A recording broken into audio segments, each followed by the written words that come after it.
Me llamo Beto. Y si creen que en el centro histórico de la Ciudad de México el peligro solo son los carteristas o los tipos en motoneta, es porque nunca se han quedado ahí cuando se apagan las luces de las vitrinas. Yo trabajé de seguridad privada 3 años en un edificio viejo de la calle República de Chile. Sí, ahí donde venden puros vestidos de novia y de quinceañera. Uno pensaría que es un lugar alegre, no. Puro encaje blanco, flores de tela y sueños de morritas que quieren su fiesta. Pero de noche esa calle se siente como un cementerio de seda. Era agosto. El calor en el centro no se quita ni de madrugada, se queda pegado al asfalto como si la ciudad estuviera sudando grasa. Eran como las 2 de la mañana. Yo estaba en mi caseta, una cosita de madera con un monitor de 4 cámaras que apenas se veían por lo viejo del equipo. El silencio en el centro a esa hora es distinto. No es un silencio de paz. Es un silencio que pesa, interrumpido de vez en cuando por el eco de una patrulla a lo lejos o el motor de alguna motoneta de los que andan cobrando piso. Ya saben, la gente de la Unión. Esa noche, la cámara 3 empezó a parpadear. Apuntaba directo al pasillo principal del segundo piso, donde los dueños exhibían los modelos más caros. Vestidos pomposos, llenos de pedrería, puestos en maniquíes de esos que no tienen ojos, solo la cara lisa y blanca. Me quedé viendo la pantalla. Y se me heló la sangre. Había una sombra. No era una sombra de alguien pasando por la calle, porque el local estaba cerrado con cortinas de acero hasta el suelo. La sombra estaba adentro. Era una figura alta, desgarbada, que caminaba muy lento entre los vestidos. Lo raro es que, al pasar, los maniquíes se movían. No como si alguien los empujara, sino como si se asomaran para ver a la figura pasar. Pinches ratas, pensé. Aunque en el fondo sabía que ninguna rata humana se mueve así, sin hacer ni un solo ruido. Agarré mi linterna, la macana y el radio. Voy a revisar el segundo nivel, le dije al radio, pero nadie contestó. Solo estática. Un siseo que parecía una risa ahogada. Subí las escaleras. Cada escalón de piedra crujía como si el edificio se estuviera quejando de mi peso. El olor cambió. Ya no olía a smog ni a basura de la calle. Olía a flores viejas. A esas flores que dejan en los panteones y que ya se hicieron negras por el sol. Llegué al pasillo de los vestidos. La luz de la luna entraba por un tragaluz mugroso y bañaba todo de un color gris enfermo. Prendí la linterna. Y ahí fue cuando el corazón se me quiso salir por la boca. El maniquí del fondo, uno que llevaba un vestido de novia de esos de cola larga, no estaba en su pedestal. Estaba a mitad del pasillo. De espaldas. «Hey. ¿Quién anda ahí?», grité, pero mi voz sonó chiquita, como de niño asustado. El maniquí no se movió. Pero escuché algo. Un sonido de tela arrastrándose. SHHH, SHHH. SHH. Atrás de mí. Me giré de golpe. Nada. Solo la fila de vestidos blancos, alineados como fantasmas esperando a que alguien los sacara a bailar. Pero cuando volví a mirar hacia el frente, el maniquí de la novia estaba 2 metros más cerca. Ya no estaba de espaldas. Estaba de perfil. Y juro por la Virgencita que su cuello, esa parte de plástico liso, se veía arrugado. Como si tuviera piel. No jueguen. Ya salgan, cabrones. Dije, tratando de sonar valiente mientras sentía el sudor frío bajándome por la espalda. Dejé de apuntar con la linterna por un segundo para tallarme los ojos, y en ese microsegundo de oscuridad, escuché un susurro pegado a mi oreja. Una voz de mujer, pero una voz que sonaba como si tuviera la boca llena de tierra. «¿Me queda bien?», me dijo. Di un salto hacia atrás y caí al suelo. Alumbré desesperado hacia todos lados. El maniquí ya no estaba en el pasillo. Estaba justo encima de mí, inclinado. Sus manos de plástico no tenían dedos separados, pero sentí como esas manos duras y frías me apretaban los hombros. No tenía cara, carnal. Pero yo podía sentir que me estaba mirando. Debajo del velo no había nada más que una oscuridad total, un vacío que parecía que me iba a tragar el alma. Y entonces me fijé en el vestido. El blanco ya no era blanco. Estaba manchado de algo rojo, algo fresco que goteaba sobre mis botas. Me solté como pude, soltando un golpe al aire que solo le dio a la nada. Corrí. Corrí como si me persiguiera el mismo diablo. Bajé las escaleras de 3 en 3, sintiendo que los vestidos de las vitrinas golpeaban el vidrio desde adentro mientras yo pasaba. Tac, tac, tac, tac. Como si miles de dedos de plástico quisieran romper el cristal para alcanzarme. Llegué a la entrada, quité los candados con las manos temblando y salí a la calle. Me importó un carajo el trabajo, me importó un carajo que me dieran por muerto los de la agencia. Me quedé sentado en la banqueta, frente a un puesto de tacos que apenas estaba cerrando, llorando como un estúpido. Al día siguiente, regresé por mis cosas acompañado de un compa. El dueño del local estaba ahí, viendo las cámaras. Me vio con una cara de lástima que nunca voy a olvidar. Tú también la viste, ¿verdad, Peto? Me preguntó mientras me daba mi mochila. ¿Qué era eso, jefe? Alcancé a decir. El señor suspiró, prendió un cigarro y miró hacia el segundo piso. Hace años, una muchacha se suicidó aquí mismo, la noche antes de su boda. Se colgó usando el velo de su propio vestido. Dicen que el alma se le quedó pegada a la tela. Y que cada tanto, sale a buscar a alguien que le diga si todavía se ve bonita. No volví a trabajar de noche. Ni en el centro, ni en ningún lado. A veces, cuando paso por República de Chile y veo esos vestidos blancos en las vitrinas, no puedo evitar pensar que alguno de esos maniquíes no es de plástico. Y que si me quedo mirando lo suficiente, va a empezar a caminar hacia mí. Porque en el centro, carnal, las cosas que no tienen vida son las que más hambre tienen. Me llamo Javi. Y yo me la pasé casi toda la vida cargando bultos en el corazón de Tepito. Ahí, por la calle de Tenochtitlán, tú sabes cómo está la movida. Es un laberinto de lonas, puestos de fayuca, olor a mota y a comida frita. Pero mi chamba no era en los puestos, sino en las bodegas que están en las vecindades viejas. Esas que por fuera parecen que se van a caer, pero por dentro tienen más secretos que la caja fuerte de un banco. Esto me pasó hace como 2 años, cuando me contrataron para vaciar una bodega en una vecindad que le dicen La Fortaleza. Era un sótano que llevaba cerrado fácil una década. El dueño, un señor ya muy grande que le decían Don Chon, había muerto y sus sobrinos querían limpiar todo para meter mercancía nueva. Ya sabes, tenis clon y ropa de esa que llega en pacas. Bajamos 3 compás y yo. El aire ahí abajo era pesado, caliente. Se sentía como si estuvieras respirando polvo con azúcar amarga. Llevábamos lámparas de esas de minero porque la instalación eléctrica estaba fundida desde los tiempos de la Revolución. Al principio todo normal. Puras cajas de cartón deshechas, fierros oxidados y muebles que ya se estaban deshaciendo por la humedad. Pero conforme nos metíamos más al fondo de la bodega, el ambiente cambió. Ya no olía a humedad. Olía a cebo. A grasa animal de esa que dejan en los altares. Llegamos a una puerta de madera pesada, con una cadena que ya se había puesto negra. Uno de los sobrinos de Don Chon la cortó con una cizalla. Cuando la puerta se abrió, un aire helado salió de adentro, a pesar de que estábamos bajo tierra. No mames, susurró mi compa el flaco. En el centro del cuarto había una mesa de piedra. No era una mesa normal, era un bloque de concreto rodeado de cirios negros, todos consumidos. En las paredes había fotos. Cientos de fotos pegadas. Pero no eran fotos de familia. Eran fotos de periódicos de nota roja. Tipos baleados, gente que habían levantado, fotos de accidentes horribles en el metro. Y todas tenían nombres escritos con algo rojo que no parecía tinta. En las esquinas de la bodega había botes de plástico de esos de 20 litros, tapados con bolsas negras. El olor que salía de ahí te revolvía el estómago. Hay que sacar esta madre ya, dije yo, tratando de no ver las fotos.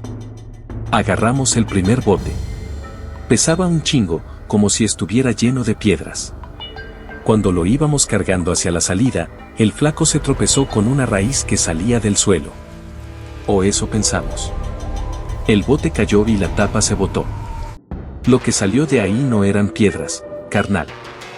Eran huesos. Pero huesos chiquitos. Y lo peor es que estaban envueltos en listones negros con nombres de gente conocida del barrio. Tipos que habían desaparecido hacía años. Gente que se decía que se los había tragado la tierra. Don Chon no era solo un comerciante. El viejo era un pinche brujo de los pesados, de los que le trabajan a la gente de la maña. De repente, la puerta por donde entramos se cerró de un madrazo. Nos quedamos a oscuras. Las lámparas de minero empezaron a fallar, prendiendo y apagando. Y en ese parpadeo, empezamos a escuchar ruidos. Eran pasos. Pero no pasos de gente. Eran como pezuñas pegando contra el cemento. Taca. Taca. Taca. ¿Quién está ahí?, gritó el sobrino del dueño, pero su voz vibraba del miedo. En uno de los destellos de mi lámpara, lo vi. En una de las esquinas, trepado casi en el techo, había algo. Parecía un hombre, pero estaba todo flaco, con la piel pegada a los huesos y unos ojos que brillaban como los de un gato cuando le pega la luz en la carretera. Tenía las uñas largas, negras, y estaba royendo uno de los huesos que se habían salido del bote. Esa cosa nos miró y soltó un chillido que no era humano. Era como el grito de un cerdo cuando lo están matando, pero mezclado con una carcajada de viejo. «Vámonos de aquí, a la chingada todo», gritó el flaco.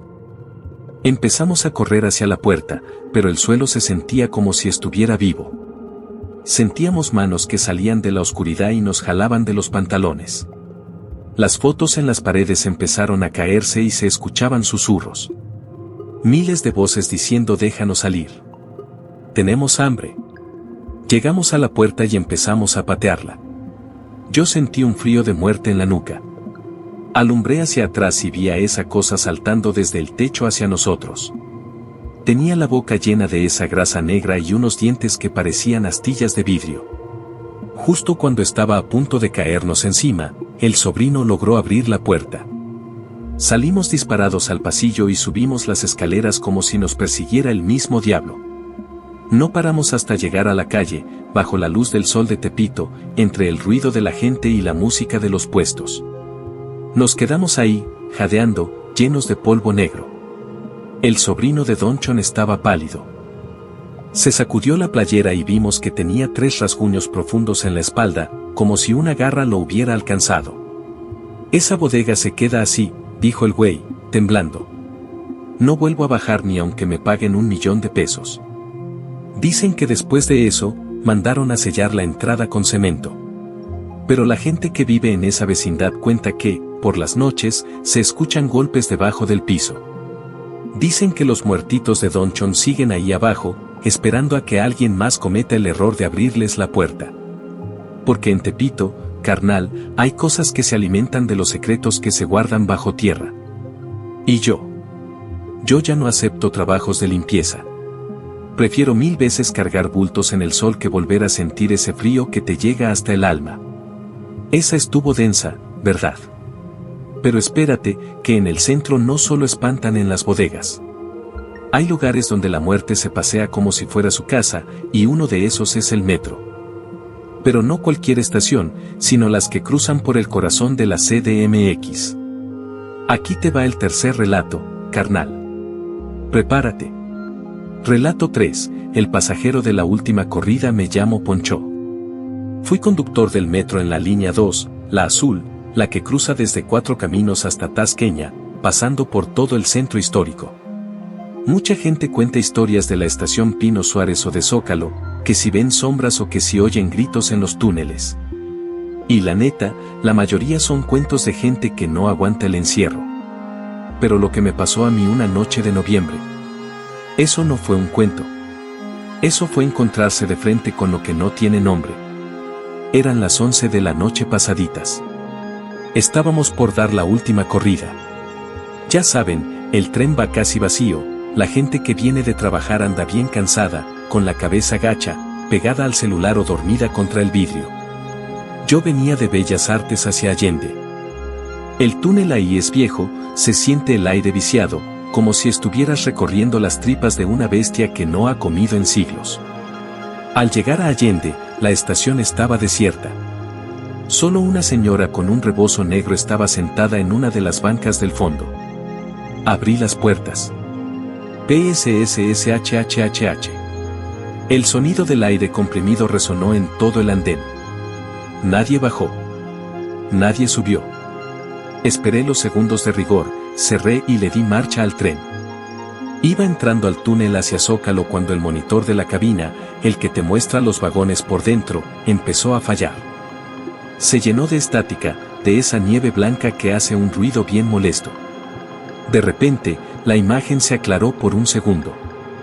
Vi el vagón número 3. Y se me paró el corazón. Había un hombre parado justo en medio del vagón. Iba vestido con un traje gris, de esos antiguos, con solapas anchas y un sombrero de copa que ya ni se usa. Lo raro no era su ropa. Lo raro es que el tipo estaba perfectamente quieto, mientras el tren se jaloneaba como siempre. No se agarraba de los tubos, no se movía. Y lo peor, no tenía reflejo en las ventanas. Pinche loco, dije para mis adentros, pensando que era algún actor de esos que andan por el centro o alguien que se había quedado arriba. Agarré el micrófono para dar el aviso de que ya íbamos a llegar a la terminal y que se bajaran. Próxima estación, Zócalo. Favor de bajar por el lado izquierdo. Pero cuando solté el botón del micro, escuché una respuesta por las bocinas de mi cabina. No era la voz de mi jefe de estación, ni de los de mantenimiento. Era un susurro que sonaba como si estuvieran arrastrando lija sobre el metal. Todavía no me toca bajar.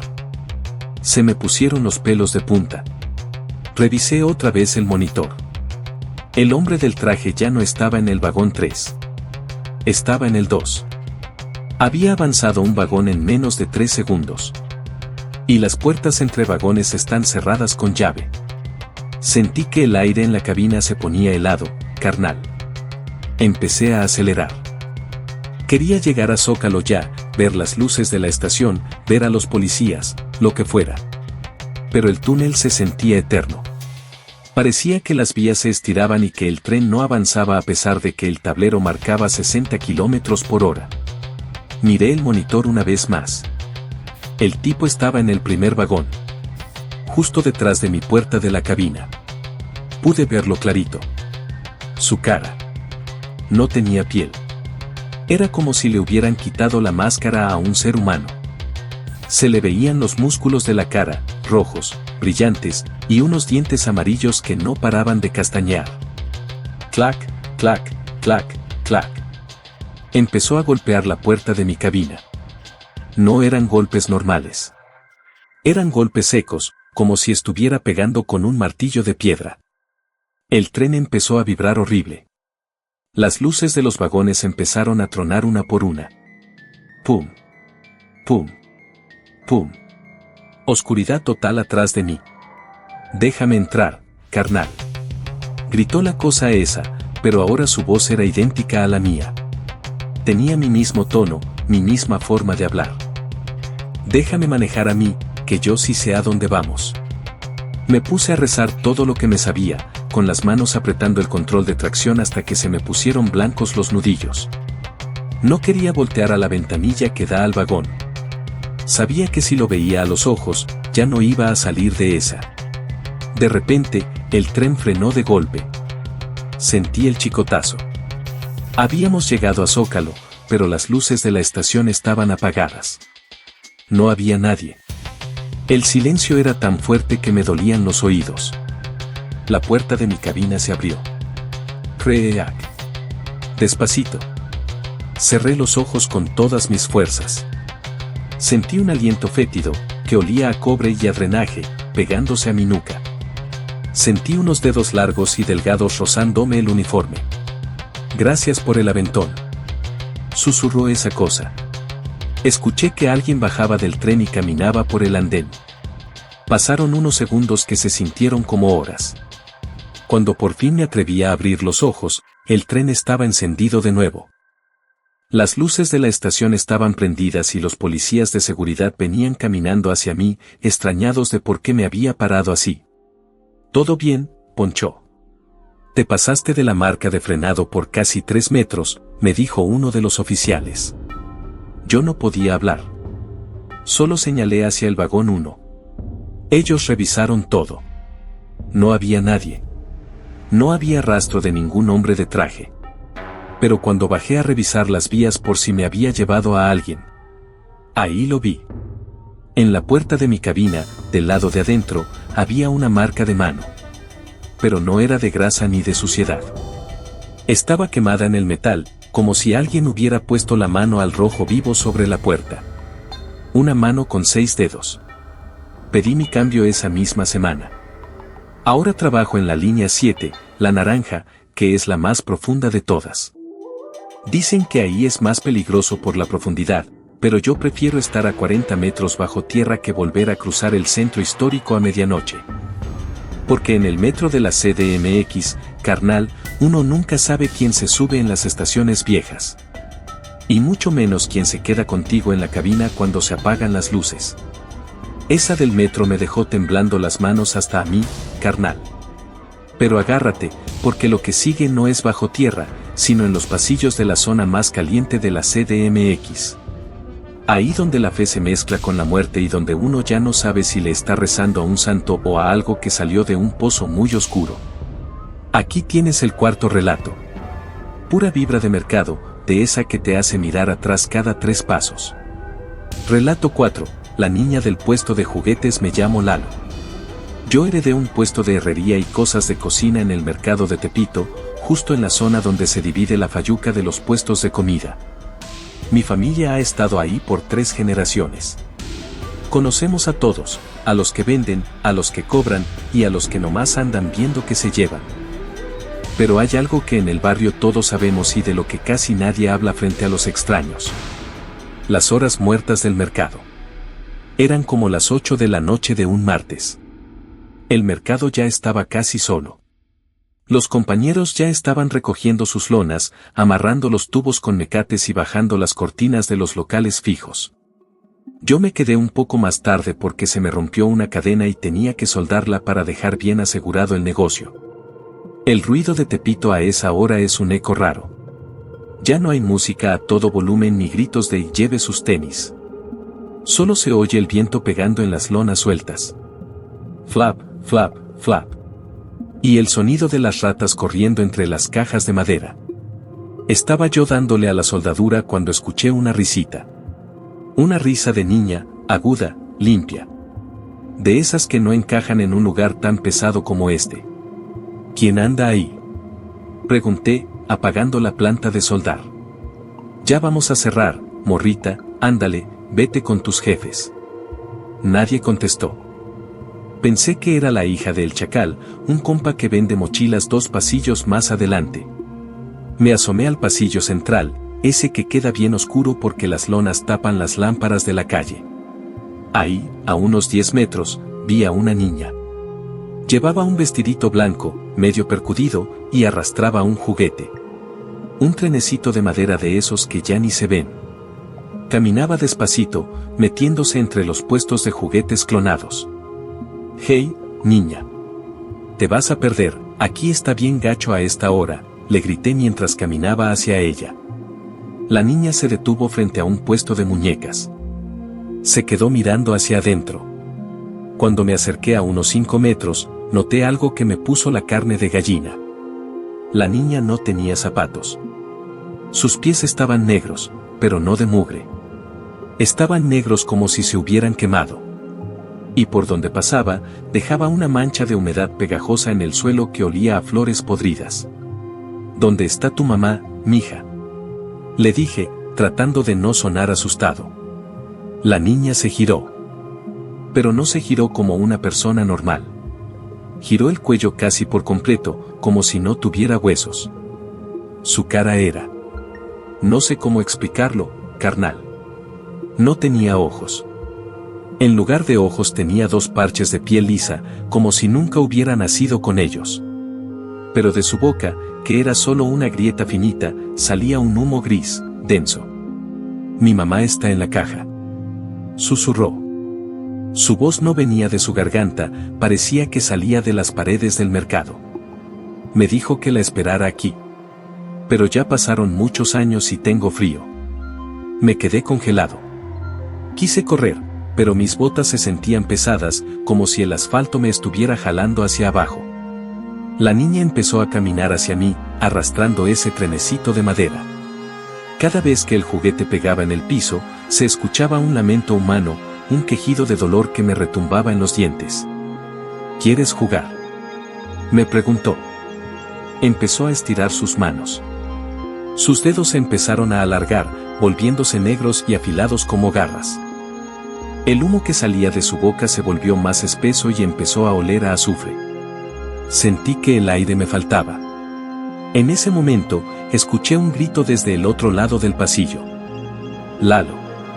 Cierra los ojos, cabrón. No la mires. Era don Pancho, el velador más viejo de la zona, un señor que siempre carga un rosario de madera y una botella de mezcal. Sentí que alguien me jalaba de la playera hacia atrás con una fuerza bruta. No le contestes nada, me gritó don Pancho mientras me aventaba un chorro de agua bendita, o de mezcal, quién sabe, hacia la niña. Cuando el líquido tocó a la figura, la niña soltó un alarido que rompió varios focos de los puestos cercanos. Se deshizo en una mancha de humo negro que se metió por las alcantarillas del suelo. El silencio regresó, pero era un silencio que calaba hasta los huesos. Don Pancho me ayudó a levantarme. Estaba temblando peor que una gelatina. Esa es la niña del incendio, Lalo, me dijo el viejo, dándole un trago a su botella. Pasó en los años 80, en una bodega de juguetes que se quemó aquí cerquita. Su mamá la dejó encerrada para ir a comprar comida y ya no pudo sacarla. Ahora sale cada que hay un cambio de luna a buscar a alguien que le haga compañía en el fuego. Esa noche no pude dormir. Al día siguiente, cuando regresé a mi puesto, vi algo que me hizo querer dejar el negocio de una vez por todas. En el mostrador de mi herrería, justo donde yo estaba trabajando, había una marca pequeña de una mano. Una mano de niña, grabada en el metal frío. Y a un lado, un pedacito de madera quemada que parecía la rueda de un trenecito. Desde entonces, carnal, no me quedo ni un minuto después de las 7. Porque en Tepito, cuando las lonas empiezan a bailar con el viento de la noche, lo que camina por los pasillos ya no son clientes. Son sombras que nunca terminaron de quemarse. Esa estuvo fuerte, ¿no? Pero la neta, carnal, lo que más miedo da en el centro no es lo que se quema, sino lo que se queda guardado en las paredes de esas vecindades que tienen cientos de años. Lugares donde la sangre se filtró en los ladrillos mucho antes de que nosotros naciéramos. Aquí tienes el quinto relato. Esto es realismo puro de la Guerrero y el centro. Relato 5, el alquiler de la calle de Mesones. Me llamo Charlie. Yo me dedico a instalar internet y cámaras de seguridad, tú sabes, chambitas que salen por ahí en los edificios viejos del centro. Una vez me contactaron para ir a una vecindad en la calle de Mesones. El lugar estaba de dar miedo nada más verlo por fuera, fachadas de piedra volcánica negra, balcones de hierro que ya se caían de puro óxido y esos portones de madera gigantes que parecen la entrada a una boca sin dientes. El cliente era un señor ya muy mayor, don Evaristo. Me dijo que quería cámaras en el patio central y en el pasillo del tercer piso porque alguien le movía las cosas del lugar y le apagaba las veladoras a sus santos. Es que aquí el ambiente está muy pesado, joven, me dijo el viejo mientras subíamos las escaleras. Este edificio fue un hospital en la época de la colonia, y luego dicen que aquí torturaban gente en la Inquisición. Yo no creo mucho en esas cosas, la neta. Para mí, el miedo es que se te aparezca un güey con una punta en un callejón. Así que me puse a chambear. Eran como las 6 de la tarde y la luz del sol ya no entraba al patio, que era como un pozo oscuro y frío. Estaba yo arriba de la escalera, taladrando la pared para pasar el cable, cuando sentí que me jalaron la escalera. No fue un movimiento de que se resbalara, no sentí clarito como dos manos la sacudieron con fuerza. Aguas, jefe. No me mueva la escalera que me voy a dar un ranazo, grité, pensando que era don Evaristo. Pero no hubo respuesta. Miré hacia abajo. No había nadie. El patio estaba vacío. El único ruido era el de una gotera vieja y el eco de mi propio corazón. Me bajé, con las manos temblando un poco, y decidí terminar rápido. Me fui al pasillo del tercer piso para instalar la última cámara. Esos pasillos son largos, con puertas de madera altísimas y techos que tienen vigas de madera que parecen costillas. El olor ahí era a azufre y a rancio. Como si alguien hubiera dejado carne afuera del refri por una semana. De repente, una de las puertas, la del número 304, se abrió solita. «¿Creak? Don Evaristo?» Pregunté, pero mi voz salió como un hilo. Me asomé. El cuarto estaba vacío, pero en las paredes no había pintura. Estaban cubiertas de periódicos viejos, de esos de los años 50, todos amarillos. Y en el centro del cuarto, colgando de una viga, había una soga. Una soga de istle, desgastada, que se mecía de un lado a otro aunque no hubiera rastro de aire. Lo más gacho fue cuando vi el suelo. Debajo de la soga, había marcas de pies. Pero no eran huellas. Eran como si alguien hubiera rascado el piso de madera con las uñas, desesperado, dejando surcos profundos en la madera negra.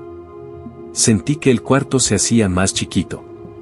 Las paredes empezaron a cerrarse y los periódicos de las paredes empezaron a susurrar. Eran miles de noticias de suicidios, de crímenes, de gente que se había vuelto loca en ese edificio. Se mató por amor, se cortó el cuello, mató a su familia. Todas las notas hablaban de ese mismo cuarto. De pronto, escuché un ruido seco arriba de mí. Crack. Miré hacia la viga. La soga ya no estaba vacía. Había un hombre colgado. Llevaba ropa de otra época, un traje negro todo roto y sucio. Sus pies estaban justo frente a mi cara, moviéndose, pateando el aire. Sus uñas eran largas, negras, y estaban llenas de astillas de madera de tanto rascar el piso. Esa cosa bajó la cabeza. Su cara estaba hinchada, morada, con la lengua de fuera y los ojos saltados, llenos de venas rotas. Me miró y soltó un quejido que parecía que el aire se le escapaba por un agujero en la garganta. «Ayúdame a bajar», dijo con una voz que sonaba como si estuviera hablando bajo el agua. Me di la vuelta para correr, pero la puerta se cerró de golpe. Sentí que unas manos frías, secas como el papel, me agarraban de los tobillos. El tipo de la soga ya no estaba colgado. Estaba en el suelo, arrastrándose hacia mí con una fuerza que no era humana. Sus brazos eran larguísimos, y sus dedos se me enterraban en la carne de las piernas. «Tú vas a ser el siguiente inquilino. Aquí nadie deja de pagar la renta». Empecé a patear como loco, gritando por ayuda. El tipo me jalaba hacia la soga, que ahora parecía brillar con una luz mortecina. Sentía que el cuello me empezaba a apretar, como si una cuerda invisible me estuviera ahorcando. En eso, escuché que don Evaristo empezó a rezar desde el pasillo y le pegó a la puerta con una cruz de metal. La puerta se abrió y yo salí rodando hacia el pasillo. Me levanté y bajé las escaleras de 3 en 3, dejando mi caja de herramientas, mis cables y mi dignidad en ese lugar. Don Evaristo me alcanzó en la entrada de la vecindad. Estaba pálido. «Lo siento, joven. Ese es el cobrador. Se suicidó hace 100 años porque lo iban a correr por no tener para la renta y ahora cree que todo el que entra a ese cuarto le debe algo». No regresé por mis herramientas. Le dije al viejo que se las quedara. Ahora, cada que paso por la calle de Mesones y veo esos edificios viejos, no puedo dejar de pensar en cuánta gente estará ahí atrapada, rascando el piso con las uñas, esperando a que alguien nuevo entre a instalar algo para poder pasarle la deuda. Porque en el centro histórico, carnal, la renta se paga con la vida. Y el contrato es para siempre. Ese de la calle de Mesones está pasado de lanza, pero la neta, carnal, nada se compara con lo que pasa cuando te metes a los callejones que están detrás de la lagunilla. Ahí donde la Santa Muerte tiene sus altares más grandes y donde el aire se siente como si estuviera cargado de electricidad estática. Aquí tienes el sexto relato. Esto es puro terror de barrio, de ese que te hace persignarte aunque no seas creyente. Relato 6. La sombra del altar de la flaca. Me llamo Beto. Y yo fui con un par de años ahí por la zona de Peralvillo. Ya sabes cómo es la movida, te sientas en una esquina con tu motoneta, te pones los audífonos y nomás avisas por el radio si ves que entra una patrulla o gente que no cuadra con el barrio. Es una chamba aburrida hasta que deja de serlo. Una noche de octubre, me mandaron a cuidar un punto cerca de un altar de la Santa Muerte. Uno de esos que están en la calle, protegidos por un vidrio y llenos de flores, manzanas, puros y botellas de tequila. El patrón me dijo: Beto, hoy no te quites de ahí por nada, viene una entrega fuerte y no quiero mirones. Eran como las 3 de la mañana. El frío de la madrugada en la CDMX te cala hasta los huesos, carnal. Yo estaba recargado en mi itálica, fumando un cigarro para espantar el sueño. El humo del tabaco se mezclaba con el olor de los puros que la gente le dejaba a la flaca en el altar. De repente, el radio empezó a fallar. Se oía una interferencia bien rara. No era el ruido normal de la frecuencia, era como si alguien estuviera arrastrando una cadena sobre un montón de monedas. Clink, clink, clink. Aquí el 4, me copian. Hay ruido en la línea, dije, pero nadie me contestó. Miré hacia el altar.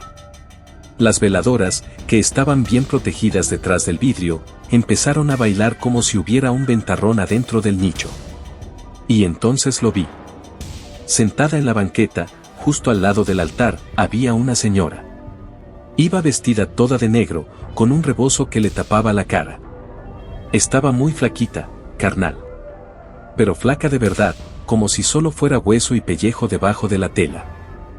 Estaba desgranando una mazorca de maíz negro, dejando caer los granos al suelo uno por uno. Jefa, no puede estar aquí, le dije, tratando de sonar firme. Ya es muy tarde, mejor váyase a su casa que está peligroso. La señora no se movió. Siguió desgranando el maíz. Tac, tac, tac. Cada grano que caía al suelo sonaba como si estuvieran tirando una piedra pesada. Vengo a cobrar un favor, mijo, dijo la señora. Su voz era seca, como el crujido de las hojas muertas en el bosque. El patrón de este barrio me pidió protección para su entrega. Y yo no trabajo de a gratis. Se me subieron los tanates a la garganta. Yo sabía que el patrón era bien devoto, pero escuchar eso de una desconocida a esa hora me puso los pelos de punta. Pues hable con él, jefa. Yo nomás cuido la calle. La señora se levantó. Era altísima, mucho más alta que yo. Cuando se quitó el rebozo de la cara, me dieron ganas de salir corriendo y dejar la moto tirada. No tenía cara, carnal. Tenía un cráneo amarillento, con restos de piel seca pegada a los pómulos. Sus ojos eran dos pozos de oscuridad absoluta que parecían succionarte el alma.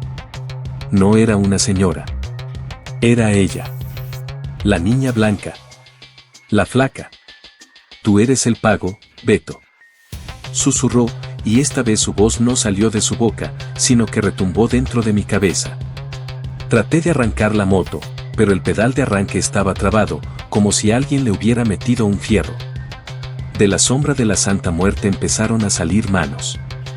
Cientos de manos hechas de puro humo negro que se empezaron a enredar en las ruedas de la motoneta y en mis piernas. Sentí un frío que me quemaba la piel.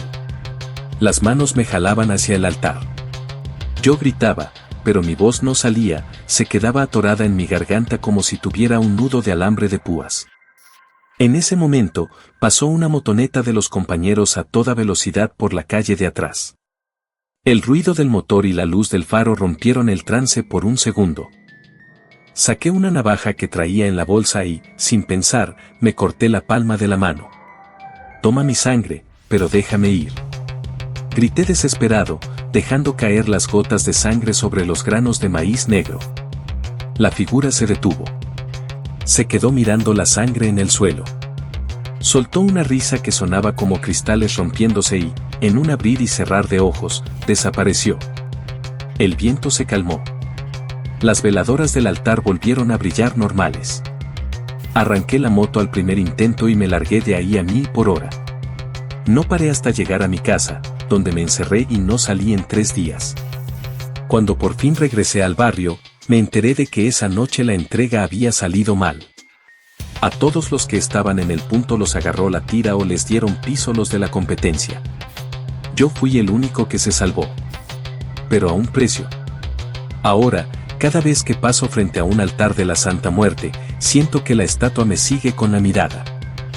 Y lo peor es que, a veces, cuando me quedo solo en mi cuarto, empiezo a escuchar ese ruido de nuevo. El sonido del maíz negro cayendo al suelo. Tac, tac, tac. Ella no olvida, carnal. En Tepito, si le pides un favor a la flaca, más vale que estés listo para pagar. Porque si no, ella viene por el abono cuando menos te lo esperas. Para cerrar con broche de oro, carnal, nos vamos a meter a lo más profundo de las vecindades de la calle de Miscalco. Ahí donde los pasillos parecen no tener fin y donde el aire se siente tan viejo que hasta los susurros de hace 100 años se quedan atrapados en las paredes. Este es el último relato, el que me contó un valedor que ya no volvió a ser el mismo. Relato 7, la vecindad de los espejos negros. Me llamo Goyo. Y yo me dedicaba a la mudanza. No de esas de camiones grandes, sino de las de Diablito y camioneta estaquitas, moviendo los tiliches de la gente que ya no puede pagar la renta en el centro o que sale huyendo de los cobradores. Una tarde de lluvia, de esas que inundan todo el eje central, me llamaron para sacar unas cosas de una vecindad que estaba por la calle de San Ildefonso. La cliente era una viejita que parecía que se iba a deshacer con el viento. Se llamaba Doña Meche. Me dijo que quería sacar solo un baúl de madera y un espejo. Pero no era cualquier espejo. Era un espejo de esos de cuerpo entero, con un marco de madera negra tallada con formas que parecían serpientes retorciéndose. Lo raro es que el vidrio no reflejaba bien, se veía oscuro, como si estuviera lleno de humo por dentro. Ten mucho cuidado, mijo, me dijo la señora mientras yo amarraba el espejo con unos trapos. No lo mires de frente por mucho tiempo, que el reflejo se cansa de ser solo una sombra. Yo me reí. Ay, jefa, no asuste, le dije mientras cargaba el espejo al hombro. Pero en cuanto mis dedos tocaron la madera fría, sentí una descarga eléctrica que me recorrió toda la columna. El pasillo de la vecindad era eterno. Tenía esas macetas con plantas secas y un altar a la Virgen que apenas alumbraba. Conforme iba caminando hacia la salida, sentí que el espejo en mi espalda empezaba a pesar más. Y más. Como si se estuviera llenando de agua. De repente, escuché un paso detrás de mí. Tac, tac, tac. Me detuve. El sonido también se detuvo. Volteé, pero no había nadie. Solo la lluvia pegando en el patio central. Seguí caminando, pero esta vez, el sonido de los pasos empezó a sonar adentro del espejo. Era un goteo. Cloc, cloc, cloc. Bajé el espejo con cuidado para descansar un poco. Cometí el error de mirar el vidrio. Al principio no vi nada, solo mi cara toda sudada y mugrosa. Pero de pronto, mi reflejo empezó a cambiar. En el espejo, mi yo no estaba parado frente a una pared de ladrillos. Estaba parado en un cementerio. Y lo peor. Mi reflejo se estaba riendo de mí. ¿Qué pedo? Susurré, sintiendo que el mundo me daba vueltas. Mi reflejo levantó la mano y tocó el vidrio desde adentro. Escuché el sonido del cristal vibrando. Toc, toc. Sus labios se movieron, pero no se escuchó nada afuera. Solo vi cómo se le empezaban a caer los dientes, uno por uno, y de sus encías brotaba una brea negra que le escurría por la barbilla. Quise alejarme, pero mis pies no respondían. Era como si el espejo me estuviera hipnotizando, jalándome hacia esa realidad podrida que había del otro lado. De las sombras del espejo empezaron a salir otras figuras. Gente con ropa de manta, niños con caras de calavera, perros flacos que no tenían ojos. Todos se amontonaban detrás de mi reflejo, mirándome con un hambre que me hizo orinarme del puro miedo. Cámbiame el lugar. Escuché una voz que venía de lo profundo del vidrio. Ya me cansé de estar aquí encerrado. Déjame salir a tu mundo. El vidrio empezó a rajarse. Una grieta cruzó toda mi cara en el reflejo. De la grieta salió una mano. Una mano de verdad, carnal, con piel real pero fría como el hielo de una morgue. Me agarró de la camisa y me jaló con una fuerza bruta hacia el espejo. Sentí que mi cabeza golpeaba contra el cristal. Vi cómo mi nariz se aplastaba contra la superficie fría. Estaba a punto de ser tragado por esa cosa cuando escuché el grito de Doña Meche desde el piso de arriba. Goyo. Rómpelo. Rómpelo antes de que te pase. No lo pensé. Agarré mi diablito de carga y con todas mis fuerzas lo estrellé contra el espejo. El estruendo fue como el de una bomba. 1000 pedazos de vidrio negro volaron por todo el pasillo. Escuché un chillido agudo, un grito de agonía que no era de este mundo, y luego un silencio sepulcral. Me quedé tirado en el suelo, rodeado de vidrios rotos. En cada pedacito de espejo que quedó en el piso, vi una imagen distinta, incendios, choques, gente llorando. Como si el espejo hubiera guardado todas las tragedias que habían pasado en esa vecindad durante siglos. Doña Meche bajó las escaleras. No se veía enojada. Se veía aliviada.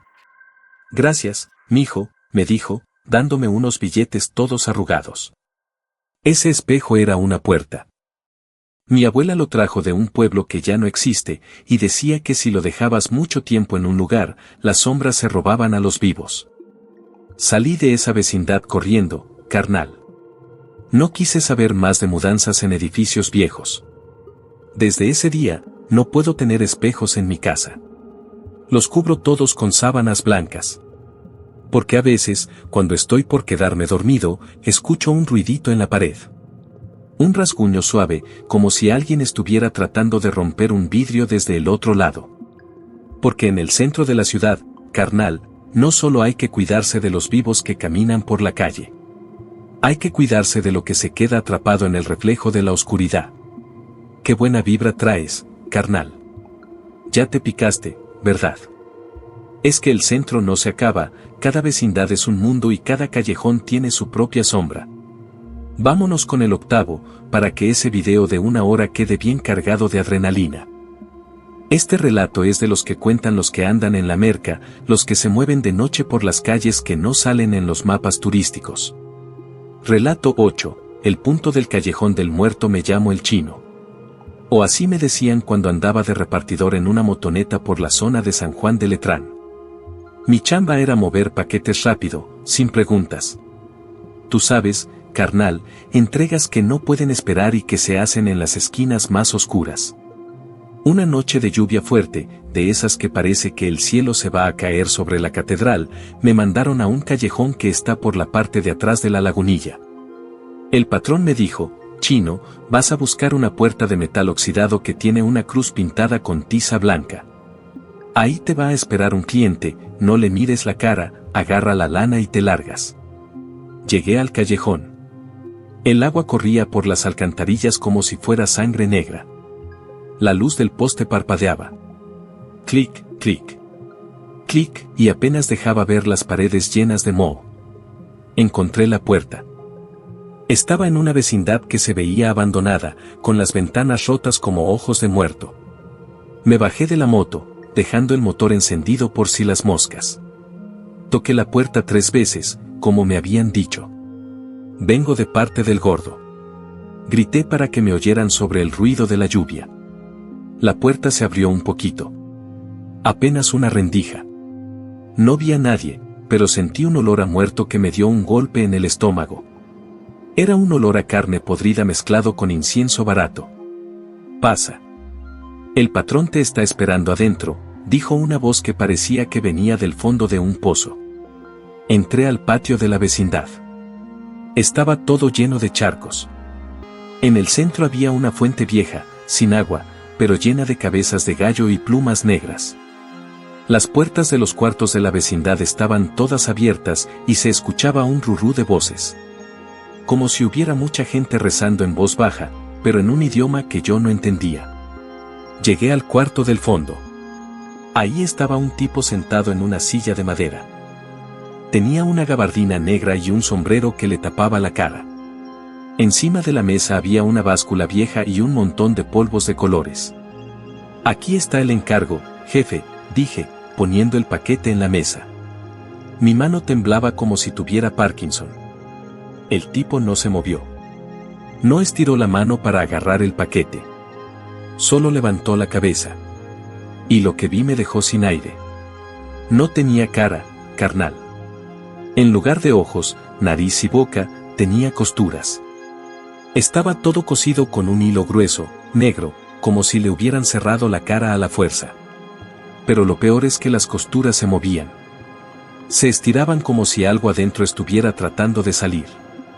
Ya te vas, chino. Dijo la cosa esa, y vi como el hilo de su boca se tensaba y soltaba unas gotas de un líquido espeso y amarillo. Todavía no me pagas el piso por entrar a mi calle. Yo no sabía, jefe. Yo solo vengo a entregar. Tartamudeé, retrocediendo hacia la puerta. Aquí no se paga con dinero, dijo el tipo, y se levantó de la silla. Era altísimo, sus brazos llegaban casi hasta sus rodillas. Empezó a caminar hacia mí, y con cada paso, las costuras de su cara se iban rompiendo. Snat. Snat. El sonido de los hilos reventándose era como látigos. De adentro de su cara empezaron a salir moscas. Miles de moscas negras, gordas, que llenaron el cuarto en un segundo. Se me metían en la boca, en la nariz, en los oídos. Sentía sus patitas calientes caminando por mi garganta. Corrí hacia el patio, pero la puerta de salida ya no estaba. Solo había paredes de ladrillo que se cerraban sobre mí. Las voces que rezaban se volvieron gritos de dolor.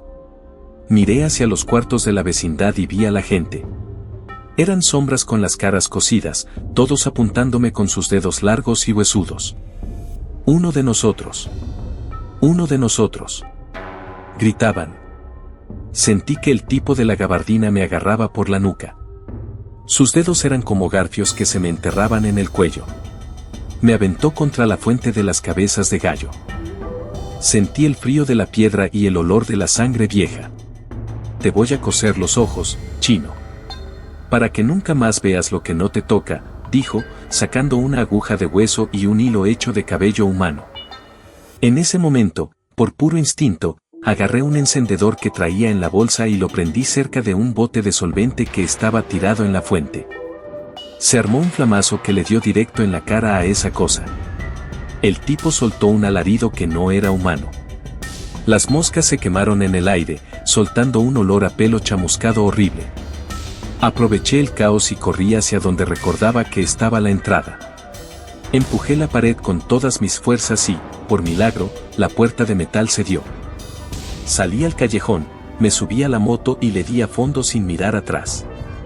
No paré hasta llegar a una gasolinera donde hubiera mucha luz y gente. Cuando me bajé de la moto, me vi en el espejo del retrovisor. Tenía 3 marcas rojas en la cara. 3 puntitos perfectamente alineados, como si alguien hubiera empezado a coserme la piel mientras yo estaba inconsciente.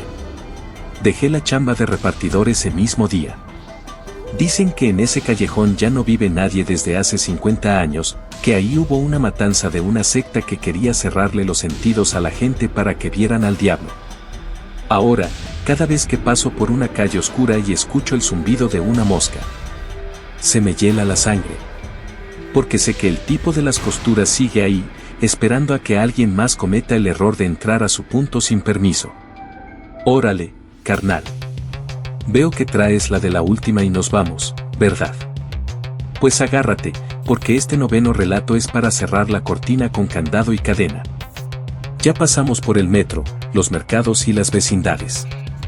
Ahora nos toca meternos con el ruido que no te deja dormir, las motonetas. Aquí tienes el cierre de oro para tu video de 1 hora. Relato 9, el enjambre de la calle de las sombras. Me llamo El Sapo. Durante años fui mecánico de motos ahí por la zona de Peralvillo y La Morelos. Si algo sobra en el centro son las Itálica, no. Esas motonetas son las venas del barrio, se mueven por todos lados, suben banquetas, se meten en sentido contrario. Son como hormigas. Pero hay una moto que ningún mecánico del barrio quiere tocar. Una moto que no tiene marca y que, según dicen, no usa gasolina.